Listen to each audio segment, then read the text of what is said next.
Salut à tous les amis, j'espère que vous allez bien. On se retrouve aujourd'hui pour une nouvelle vidéo. Évidemment, comme d'habitude, n'hésitez pas à vous abonner à la chaîne. Tout d'abord, à vous également me soutenir par Twitter via la souscription ou encore une fois à commenter ou à vous abonner à cette chaîne. Ça fait toujours plaisir d'être toujours plus nombreux. Surtout qu'on est en période de mercato et croyez-moi, il y a beaucoup de choses à dire à chaque fois.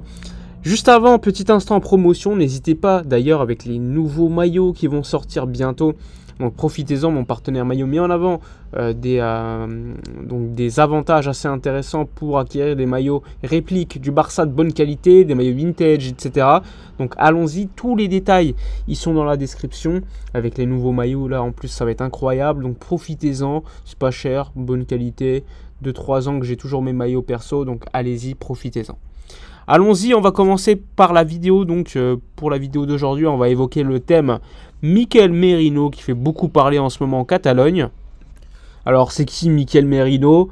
Bon, je le rappelle, Mikel Merino, c'est un milieu de terrain passé par Newcastle, Dortmund je crois aussi, qui est aujourd'hui à la Real Sociedad, qui est international espagnol.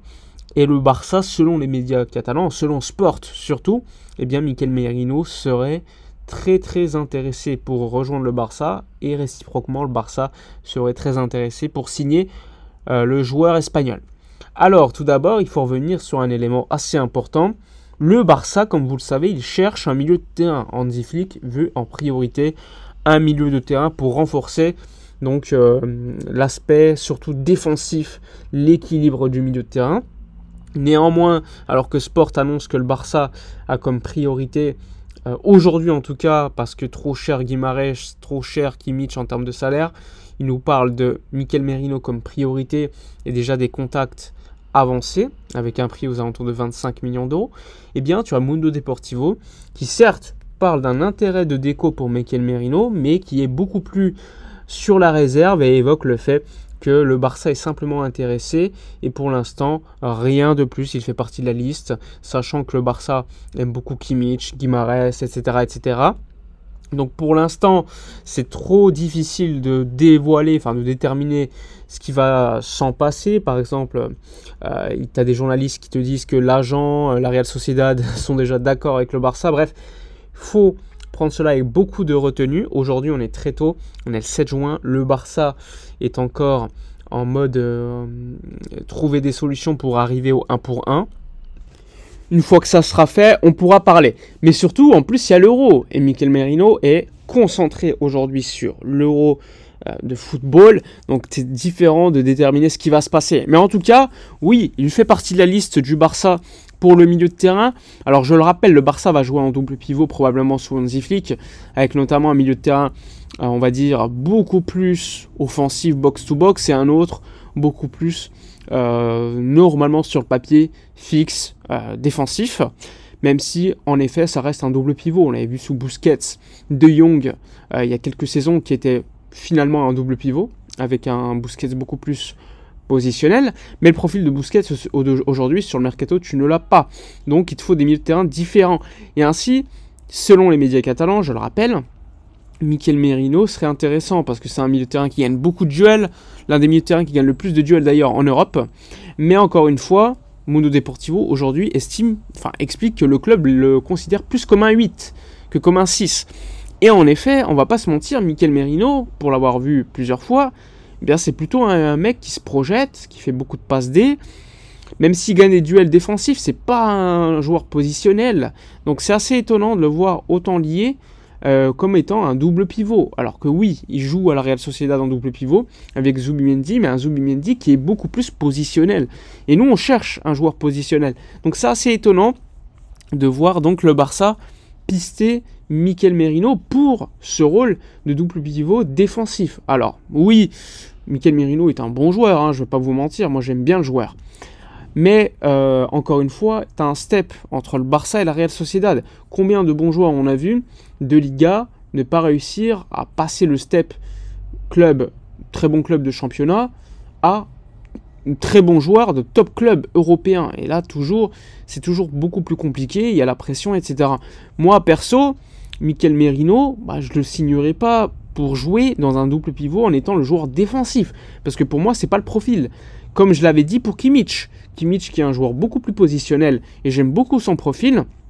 Mais pour moi, c'est pas un 6. C'est pas un joueur qui est défensif comme l'est par exemple un joueur comme Bruno Guimaraes qui va beaucoup plus sur le tacle, comme un joueur comme Palhinha également qui va beaucoup plus au charbon, comme un Casemiro qui le faisait à l'époque, même un Busquets qui allait beaucoup au contact défensivement, ou un Rodri qui fait d'ailleurs ce travail, ou Rice à Arsenal.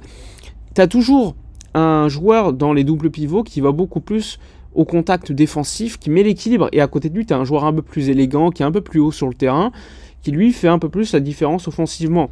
À Arsenal, on le voit, tu as un double pivot, souvent c'était Declan Rice avec parfois Jorginho, parfois Partey, donc ça dépendait beaucoup de ce qui avait été mis en place. À City, on voyait beaucoup Rodri, donc associé à un joueur par exemple comme l'année dernière Stones, qui le faisait, un Stones qui était beaucoup plus défensif et parfois qui se projetait beaucoup, et des fois c'était l'inverse, mais tu avais toujours un rôle où l'un des deux joueurs était beaucoup plus positionnel, défensif. On le voit avec d'autres équipes, on l'a vu même avec une équipe aujourd'hui qui marche plutôt bien, comme Dortmund en Ligue des Champions, avec un Emre Can beaucoup plus positionnel, fixe défensivement, et à côté, tu as un Sabitzer qui était capable de se projeter. Donc c'est des profils comme ça, complémentaires, qu'on peut avoir à Barcelone. Aujourd'hui, Mikel Merino, si tu le mets dans un double pivot associé à un De Jong, bah personnellement, j'aurais un doute concernant l'aspect défensif. Même si c'est des joueurs qui gagnent beaucoup de duels et qui ont des profils différents, eh bien, j'ai un doute concernant cet aspect-là. Mais encore une fois, le joueur peut me faire mentir, etc., etc. Je ne suis pas fermé sur cette question-là et je peux me tromper, comme d'habitude. Je n'ai pas une boule de cristal, etc. Donc c'est l'information quand même la plus importante. C'est Mikel Merino, Barcelone, lié en ce moment de manière assez active. Mais encore une fois, pour tout cela, ça dépendra de la règle du 1 pour 1, comme vous le savez. Cette règle qui te permet d'être actif sur le mercato. Et tant que tu ne réussis pas à officialiser le deal avec Nike, qui devrait se faire peut-être dans 1 ou 2 semaines, si tu n'arrives pas à régler une bonne fois pour toutes le cas libéraux, selon les médias catalans, ça devrait être réglé pour les 40 millions d'euros qui manquent. Mais encore une fois, en juin, le 15, tu es censé recevoir 60 millions d'euros. Et les médias catalans te disent que ces 60 millions d'euros, tu ne les recevras pas avant septembre. Donc c'est repoussé. Est-ce que tu vas les recevoir en septembre? C'est pas sûr. Donc, ce problème de fair play financier, on va encore se le coltiner si c'est pas réglé. Et ça, c'est malheureusement un problème de gestion du board qui est tombé sur le cas Libéraux, le cas Barça Studios et qui ne l'a pas géré comme il fallait. C'est une réalité et ça se concrétise sur le mercato parce que ça nous rend un mercato toujours beaucoup plus compliqué. Bref, on a fait le tour sur les infos, comme d'hab, n'hésitez pas à donner votre avis dans les commentaires, likez, commentez, partagez, soutenez-moi si vous le voulez sur Twitter via l'onglet souscription. Moi je vous dis à la prochaine et d'ici là, comme d'habitude, portez-vous bien.